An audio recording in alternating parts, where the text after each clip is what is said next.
as Isabel's just said, I head up marketing actually for Porsche. So as a sort of, we're talking about luxury brands today, and I know that you've sort of had. Come in, no problem, just sit down. I know that you've probably had, I think it's sort of 8 or 9 sessions already, so apologies if you're either PowerPointed out or lectured out. We'll try and make this as painless as possible. But during this, these sessions really are for you. So if at any point, either during, while the presentation's going on, you want to ask a question or you don't understand something, I've obviously, you're all final year students, so I've taken a level of understanding, which I think you'll probably all have. But please do ask either during, or I'll be hanging around at the end if anybody wants to ask me anything specific as well. So as I said, it would be lovely to have some interaction during this, otherwise it might make for a fairly boring 20 minutes just listening to me. So if we start, so as I said, I have been asked to just go through a little bit about my background, so you can sort of get some credentials of why I'm standing here today talking to you about sort of marketing of premium and luxury brands. So I've got almost 20 years of experience covering some really broad marketing, comms and business development remit, and across B2B and B2C, so business to consumer and business to business. I actually started my career going back many years ago at Silverstone and then went into Formula One for 3 years. And during that time, I was sort of early 20s at that point, and you couldn't really ask for better. Come on in. You couldn't really ask for a better way to sort of start your career than around some really major profile and global brands. And I just really took that time working alongside those brands, the likes of Benson and Hedges, the likes of Orange, the likes of Red Bull, Puma, all those types of, to actually just really absorb everything I could about that. So great experience, one that I also don't miss, however, it's a very strange lifestyle. I then went into, it was still within motorsport, but actually went on to Two Wheels and worked for Petronas, so big Malaysian oil giant based out in Kuala Lumpur, heading up the commercial aspects of their World Superbike project with Carl Fogarty. I'm not sure who's recently watched I'm a Celebrity, Get Me Out of Here, but yes, I worked with that gentleman for 5 years. To there I decided I'd had completely enough of engines, racetracks and a number of other things, and I went to work for World Vision to head up their marketing and comms. Very different, going into the third sector, an international NGO. And it's great, and that's the one thing I would say, it's been great to sort of practice my profession outside of comfort zone of some things where it might always be. So, a lot of people might stay within healthcare for their whole life or something else, but I've made sure I sort of mixed it up. And from there was tempted back to the world of automotive with Honda, where I stayed for 6 years, and now I head up, as I said, marketing for Porsche. And in between that time, I've had some consultancy roles covering sort of sport, music, British Forces, other automotive, aviation and similarly in the third sector. So hopefully that gives you some confidence that I might know a little bit about what I'm talking about, but at the same time, if anybody disagrees with anything, so happy to hear that as well, or would like to challenge anything. So I guess from starting where we are, it's about what is premium and what is luxury.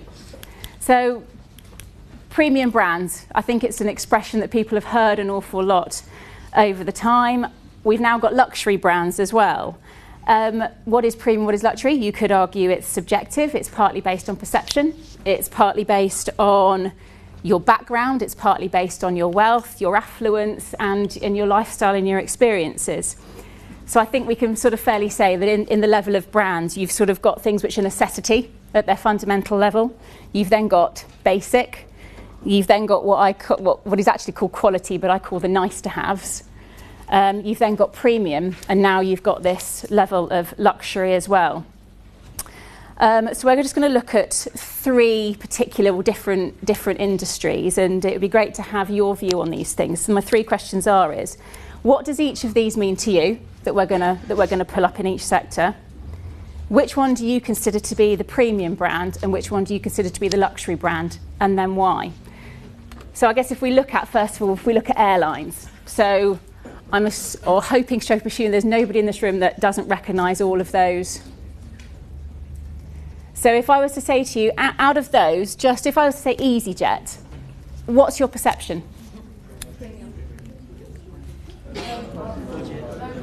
Low cost, okay.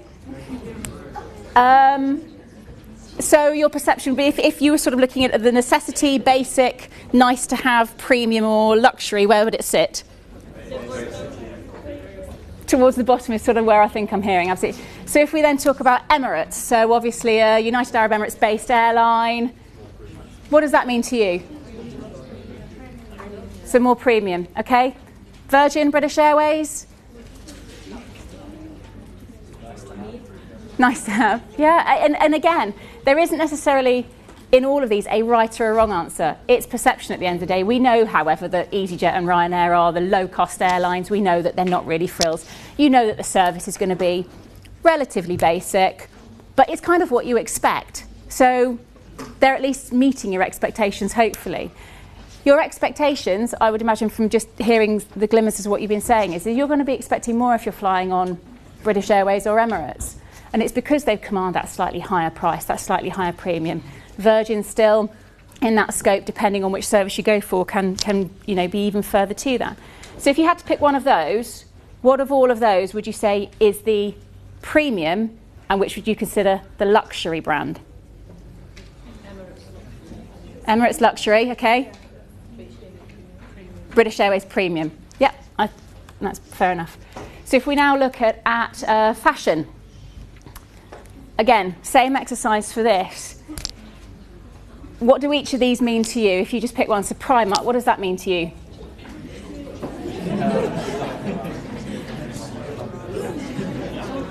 Okay, not sure what the titters are there, but Harrods, what does that one mean to you? Luxury, okay. But why? Throw some words out to me, which is why Harrods means to you luxury. Service? Cost? What about the cost?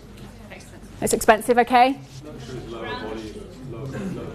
Yeah, absolutely. So we've got, it's more niche, we've got lower volume. Exclusive, yeah. So all of those. So even in this room, you've got your perceptions already as to what's what. So if we now look at automotive, which is obviously something that I know very well, which of those is the necessity or the basic? Poor Ford. So in your perception, though, because this could mean different things to different people, which is the premium, which is the luxury? Rolls-Royce luxury? Aston, okay?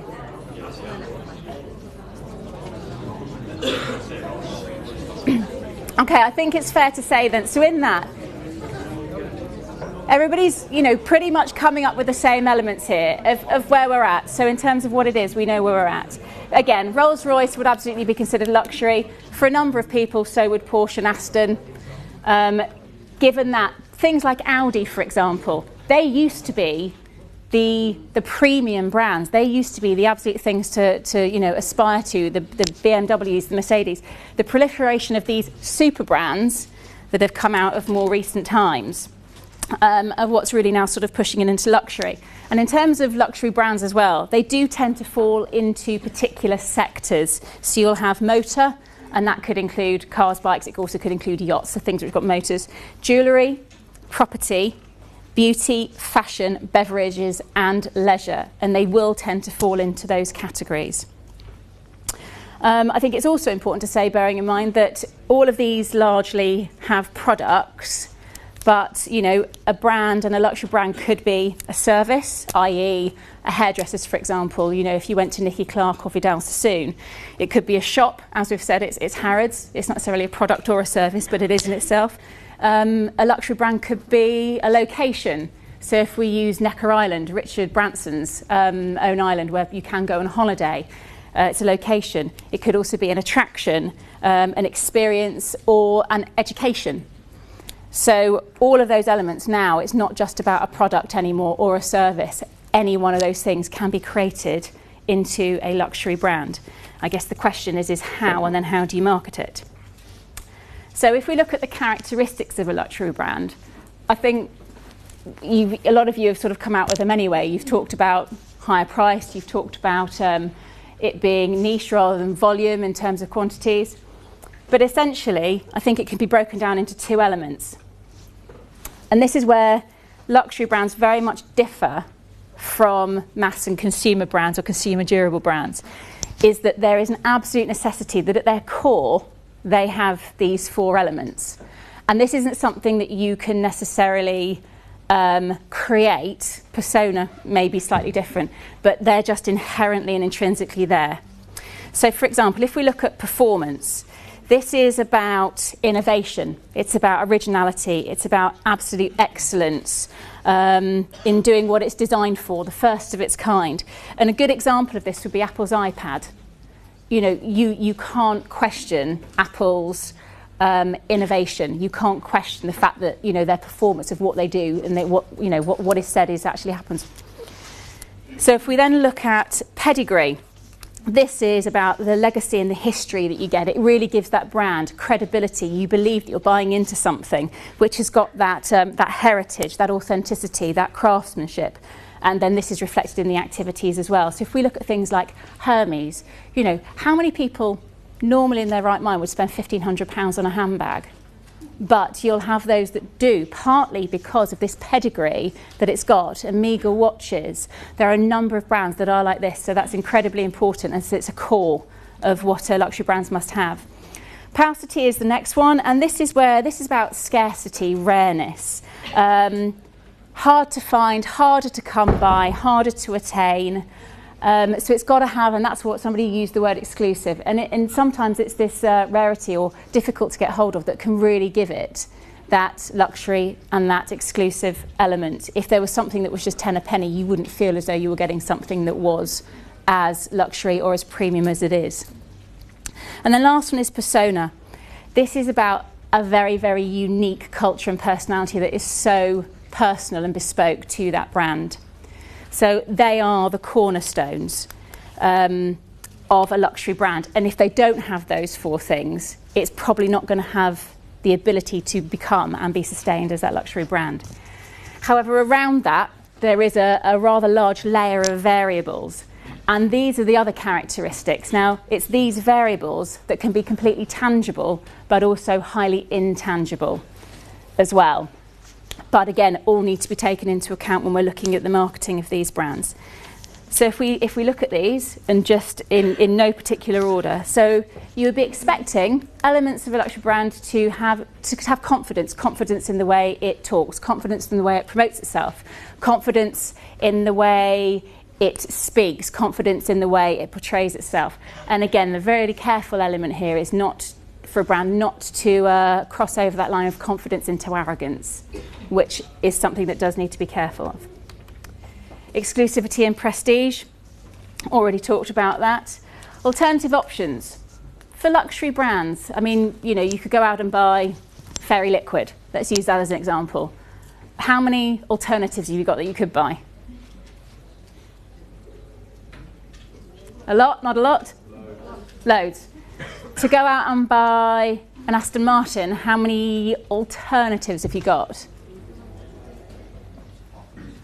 Yeah, so it's less. So again, so once you sort of get into these realms, the substitutes, the alternatives are less.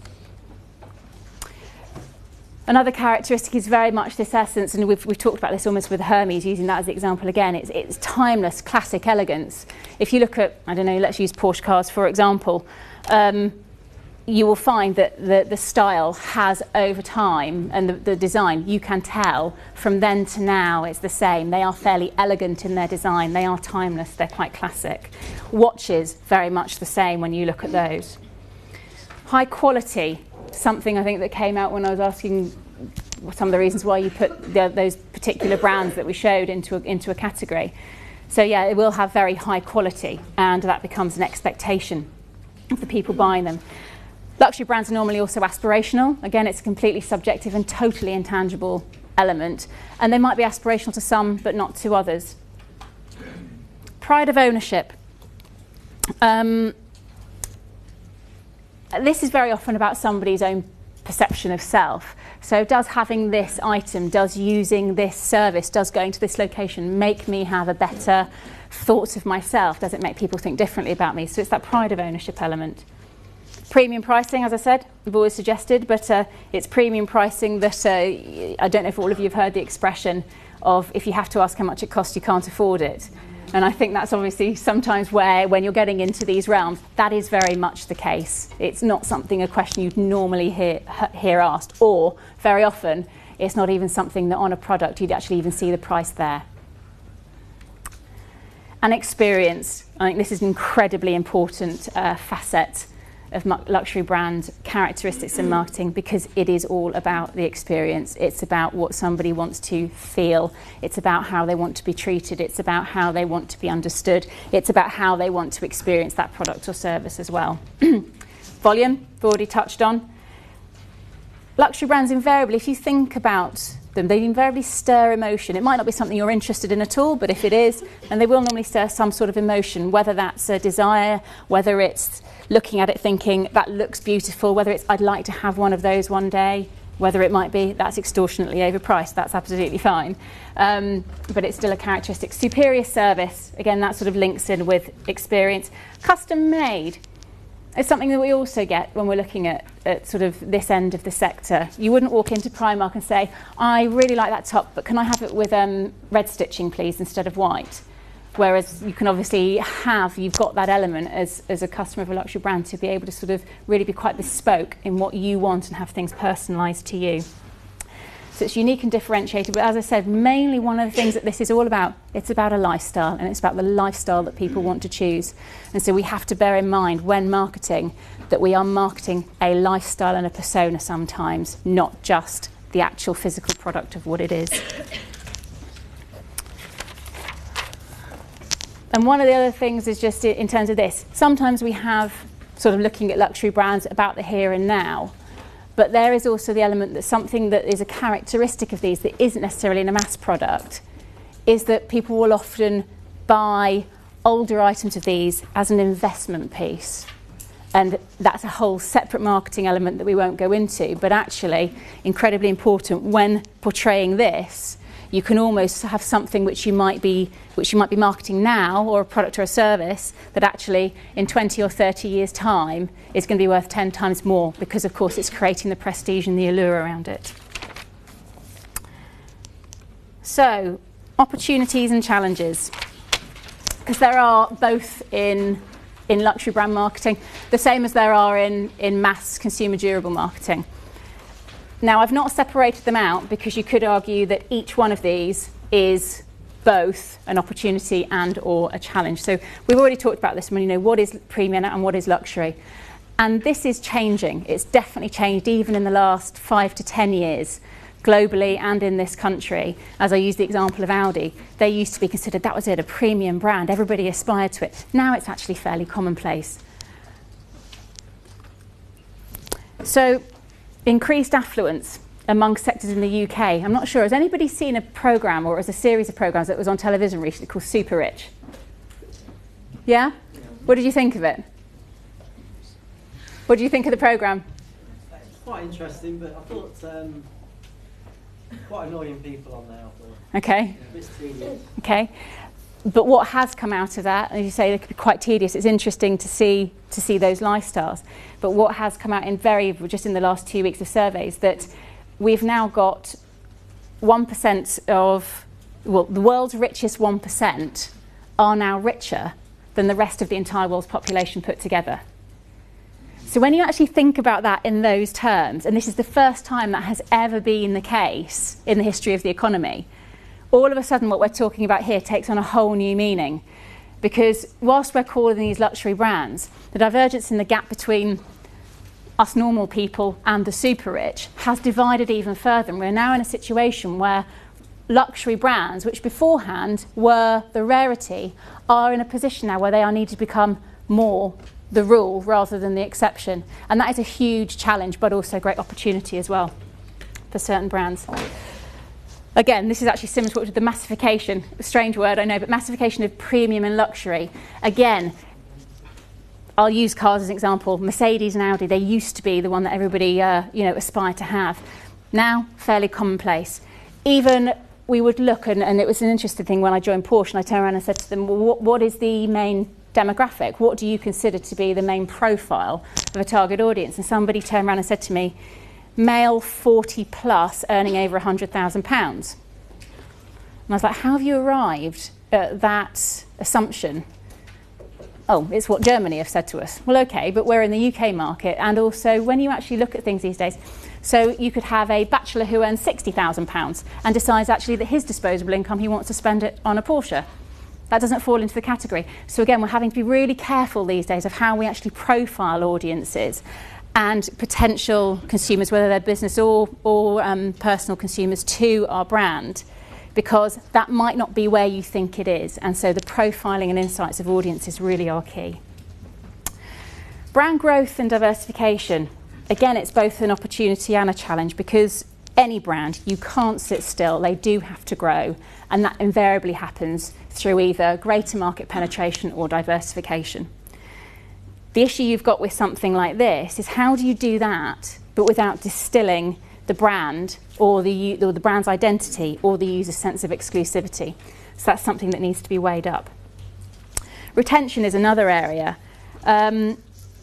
We have said, in the luxury sector, there aren't as many choices as there might be in the fairy liquid sector. However, you still need to somehow retain those customers. And when you are talking about the types of things we're talking about, again, it comes back to service and experience. It is everything. They might love the product, but if they have a crap service, they're not going to be coming back. And so, again, it's about the entire thing all in one go. Brand equity. It's about moving some brands from premium to luxury, or as we've said, in this new sort of world of super rich. Where do we go from here? How do we make everything that is invested in that brand? How do we value that brand? And how are we going to value it going forward as the world progresses again over the next 10 years and as consumers progress again over the next 10 years and onwards?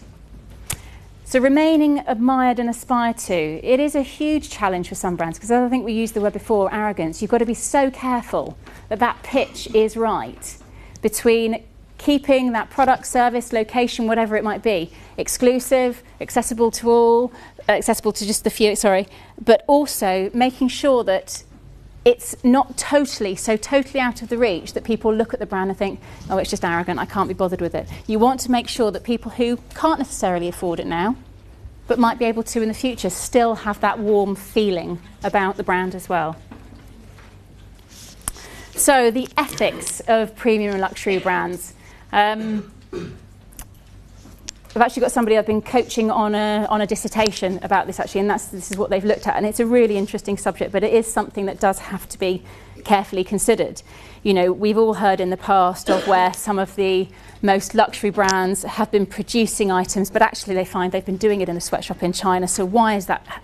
We'll use the handbag again. Why is that handbag commanding £1,000? Why is that watch £17,000 when it's actually being made elsewhere? The ethics has become even more important, because particularly luxury brands can no longer get away. If we're saying that our history, pedigree, craftsmanship is all part of that brand and some of the building blocks and fundamentals, we've got to make sure that reality actually is the same as perception. So if we look at some of the negative elements of ethics, it could be that, as I said, the brand is looked at as opulent, decadent, excessive, or even potentially obscene or vulgar. It could be seen as materialistic, and those people that have it could also be lumped into these particular characteristics, that they're more interested in social status and vanity, exploitative, as we've said, but also just completely not essential to life. So why are we putting so much effort, and why are we bothering with these? On the positive side, however, things don't necessarily need to be vulgar just because they are excessive. They can be sophisticated. There's also the element that actually, luxury brands products can actually have they can represent a real genuine pursuit of excellence, whether it's in product quality, performance, but also pursuit of excellence in people to attain certain elements as well. And also they're there for helping people with their dreams, their aspirations, and I can't imagine there's anybody in this room that doesn't have something in their mind that says, one day I'd love to do that, I'd love to have that, I'd love to see that. And I think that is such an important part of society as well, just making sure that people's dreams, sort of are there, whether it's a product, service, or whatever. So in terms of last and taking us on to the next bit, so then the opportunity and the challenge is, using all this, what does the marketing comms mix actually look like, and how do we get this out there?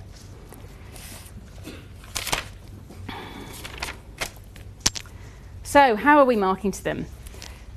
Does anybody think that marketing of a luxury brand is the same or different as marketing in terms of mass consumer products? The promotional side of this now I'm talking. Different. How different do you think it is? Very? In some ways, it is poles apart. In other ways, the fundamentals remain the same, but it does take quite a different approach. So what we have to bear in mind is that, normally, and I do say normally here, and it's a generalisation, but normally, luxury brands, big premium brands, luxury brands, have immense high brand awareness already. So a lot of things that would normally have to do to build a brand, and I'll use an example. So I worked with in Formula One when Orange first launched in the UK. From a complete standing start to building a brand, which became one of the biggest brands in the UK, incredible hard work has to go into it. Very often that element isn't needed because the hard work has been done over time and over the heritage. But essentially they can fall into two areas. And the part where it is so different is in the sense that actually the retail space is what becomes one of the most important factors in luxury brand marketing, whereas it's probably less important if you're looking at Primark or Next or somewhere like that. Okay? So we're going to split this into sort of two parts. You've also got your communications element and your retail space. But essentially, the element is, the fundamental is continuing to build and develop the buyer's perception of the brand consistently. It can't just say, right, we accept that this is the case and we know we're fantastic and we know that everybody knows about us, and leave it at that. It really is important that that is continued. This is quite a difference, is that the marketing comms should focus on the product and the craftsmanship. Doesn't necessarily use the word craftsmanship. That could be, in the case of a face cream, the fact that it's got whatever anti-age defying, exceptionally rare minerals in it. It's focusing on the product itself, not the benefit to the customer. Whereas normally, if you looked at other mass products, what they're focusing on is actually that benefit to the customer. So that's what should come across in experience, but it is a fundamental difference. Of course, we're going to be looking at very much having common themes and feel that run through campaigns and comms. That's going to be the same whether we are mass or luxury, but those common themes and feel will just need to have very different touch points. It's also more important that you create incredibly high levels of personal engagement and connections. I'm sure you will have all heard throughout your marketing modules, whatever it is, customer engagement. It's not just about customer satisfaction anymore. But that level of engagement and personalisation, once you get into this realms of sort of the end of the market of luxury brands, is so much more important. And it comes on that less is more. So if we just look at some of these elements. So again, it's about integrated marketing comms, and this is where it's the same, whether no matter what you're working, you're going to be looking at an integrated marketing comms package. But you all know that you'll use advertising largely for getting mass awareness. You'll use different tactics depending what your desired outcome is for your particular promotional elements. You use most, but not necessarily all of them. So for example, you would never hear a luxury brand advertising on the radio, for example, whereas you would most other brands. So personal contact we've talked about. Design, again, this is probably one of the most important elements. It's what you can see, what you can look at, touch, feel. The colour, the texture. When you look at pieces of a luxury brand, you have an expectation that they are going to feel quality, they're going to exude allure and luxury. So design is even more important. Digital spaces, but rather than things pay-per-click, display advertising, Google AdWords, whatever it might be, and that type of, you're not going to be going there with that. You are, however, going to be looking at digital and looking at potentially having a presence on private member club websites. Yeah? Do you see where I'm going with that? So it's just about how you're looking at this space and gearing up what you're doing to make sure that you're hitting your target audience, but in this niche way and in a way which is probably a lot more subtle, is probably one of the best words. Advertising we've touched on, and as I said, it's going to be more niche, not mass. Associations with like brands. So you will often see things like, we've already said that, so beverages is one of the sectors which tends to sort of fall into luxury characters. If we look at some champagne, so Bollinger, Veuve Clicquot, you probably wouldn't see them sponsoring table tennis. You would see them sponsoring polo, for example. So it's looking at those associations, but with like brands and like associations and alliances, which they themselves have the same type of demographics and audiences following them. Sponsorship. A lot of this, I don't know whether you still use the terms below the line and above the line, but a lot of this is some of the more below the line activities. Endorsement. How many brands can you think of, luxury brands, that have got some sort of endorsement from a film star, a TV personality, a sports personality? Name one. What was that? I can't hear, sorry. Bentley? And who? Okay. People of the watchmaker and all the sports. Yep. Or, you know, Amiga and Bond. It's one of the key ones. So the use of celebrity is, and personalities and those types of endorsements in luxury brand marketing is far over here than you'd normally see it in a normal mass branding as well. And the other one which is on here, which I would say actually in marketing of luxury brands is the most important, is ironically PR. Because this is the one where you are really setting the brand tone, creating the allure, creating the intrigue as well.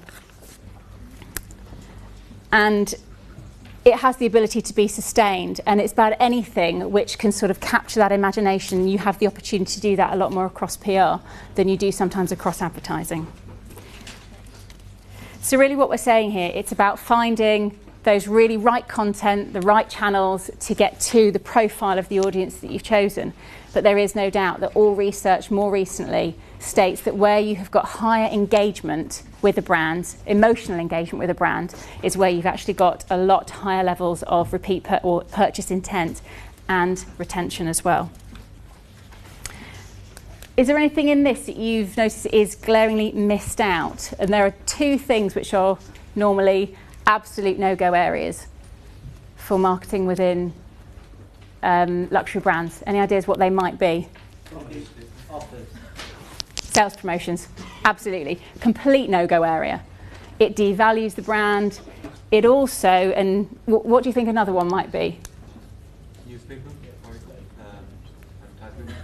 Yeah, absolutely. Yeah, newspaper advertisements, it's one of the areas which would be less preferential to. But the other thing which you'll never find is finance offers. So whether it's sales promotion, but finance offers. So both of those could either devalue the brand, but also the type of people that you're actually communicating with are probably not going to appreciate it anyway. They could perceive it as either being, well, hang on a minute, I don't need finance for this. They could either be offended by it, or alternatively think, well, hang on, if finance needs to be offered, then I've got people buying the same thing that I'm going to buy, and they can't afford it. So it changes the perception and their value.